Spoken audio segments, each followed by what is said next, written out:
আলোচনা করব ধনু রাশির পূর্বাষাঢ়া নক্ষত্রের দৈনিক রাশিফল নিয়ে। আজ থাকছে মার্চ মাসের সামগ্রিক রাশিফল নিয়ে কথা।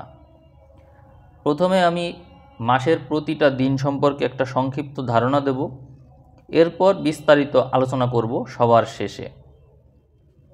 জন্ম সময়ে কারো রবি, চন্দ্র বা লগ্ন যদি ধনু রাশির পূর্বাষাঢ়া নক্ষত্র অর্থাৎ 20 নম্বর নক্ষত্র অবস্থান করে, তাহলে আপনার জন্যই এই রাশিফল। মার্চ মাসের 1 তারিখে আপনার মধ্যে শুভবুদ্ধির উদয় হবে এবং আপনার প্রচেষ্টা বল বৃদ্ধি পাবে। মার্চের 2 তারিখে আপনার মধ্যে ভোগবাদী চিন্তা বৃদ্ধি পাবে এবং মানসিকতার মধ্যে স্থিরতা দেখা যাবে। 3 তারিখে ব্যবসা ও কর্মে উন্নতি হবে। 4 তারিখে আপনার মধ্যে নতুন জ্ঞান উৎপন্ন হবে এবং সেই সাথে হতাশাও লাভ হবে। মার্চের 5 তারিখে আপনার সুখ লাভ হবে এবং জ্ঞান, বুদ্ধি ইত্যাদি বৃদ্ধি পাবে। 6 তারিখে শারীরিক অবস্থার অবনতি হতে পারে। 7 তারিখে শারীরিকভাবে অসুস্থ হওয়ার প্রবল সম্ভাবনা রয়েছে।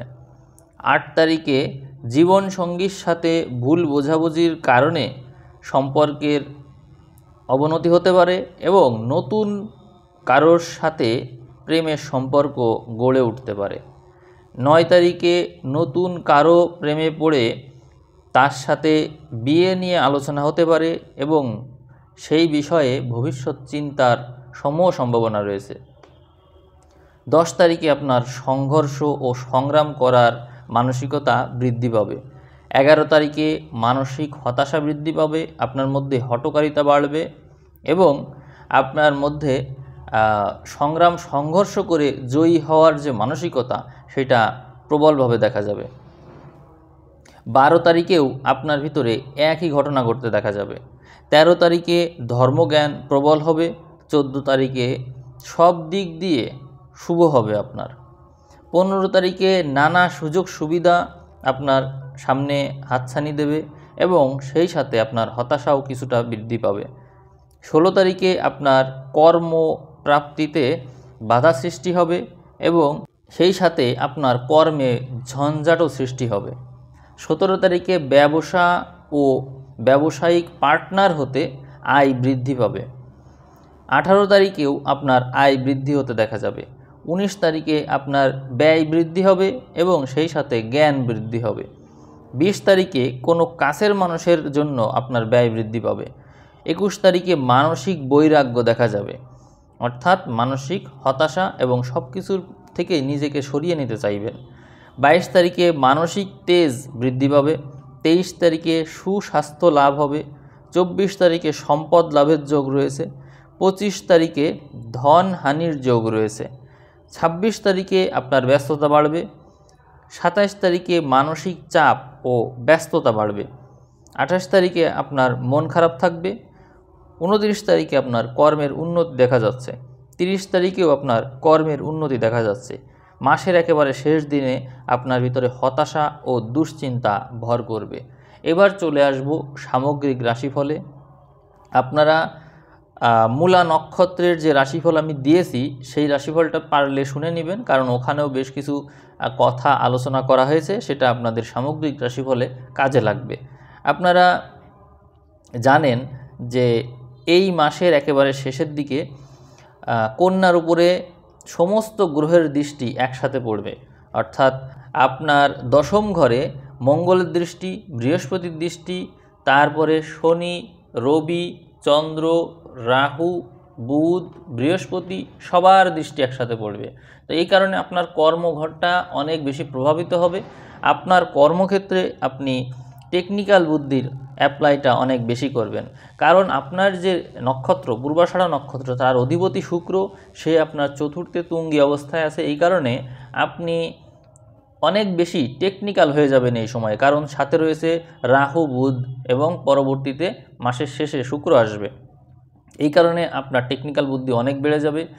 বৃহস্পতিকে আপনার ষষ্ঠ ঘরে দেখা যাচ্ছে, যে একই সাথে রাশির অধিপতি। এই কারণে আপনার কর্মপ্রচেষ্টা অনেক বেড়ে যাবে এবং যারা চাকরির জন্য চেষ্টা করছে তাদের চাকরির ক্ষেত্রটা অনেক বেশি শক্তিশালী হয়ে যাবে।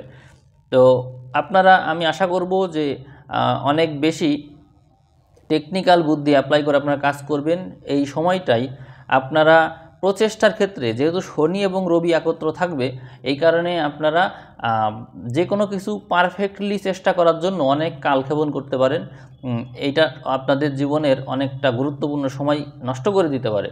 আমি আপনাদেরকে বলবো, যদি আপনাদের এমন কিছু হয় যে কোনো একটা জিনিস আপনাদের সময় লাগছে করতে, তখন আপনারা অন্য কারোর হেল্প নিয়ে সেই কাজটা করবেন অথবা ওটাকে বাদ রাখবেন।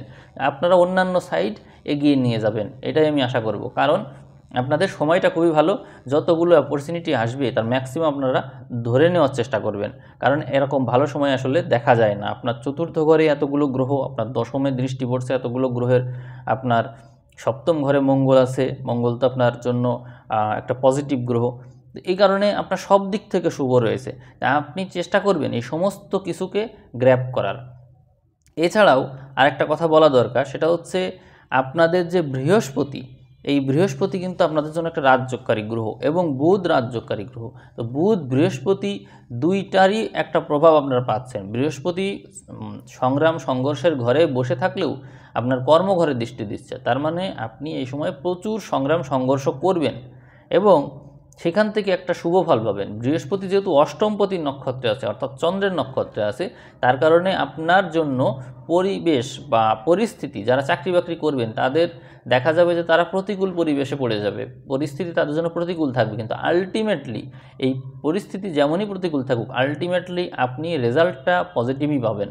কারণ বৃহস্পতি সবসময় ওখানে থাকবে না। বৃহস্পতি ওখানে থাকলেও, বৃহস্পতি তো আপনার জন্য রাজযোগকারী গ্রহ, সে ষষ্ঠে থেকে সংগ্রাম সংঘর্ষ যাই করাক না কেন, আপনার সমস্ত গ্রহ যেহেতু দশমে দৃষ্টি দিচ্ছে এবং চতুর্থে মেইন কিছু গ্রহ তারা চতুর্থে বসে আছে, অর্থাৎ সমস্ত গ্রহই কেন্দ্রের দিকে ফোকাস করে আছে।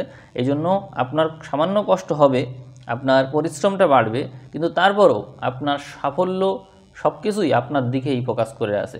এই জন্য এই সময়টা কোনোভাবে অলসতায় না কাটিয়ে, হেলাফেলায় না কাটিয়ে নিজের টেকনিক্যাল বুদ্ধিটাকে অ্যাপ্লাই করতে হবে।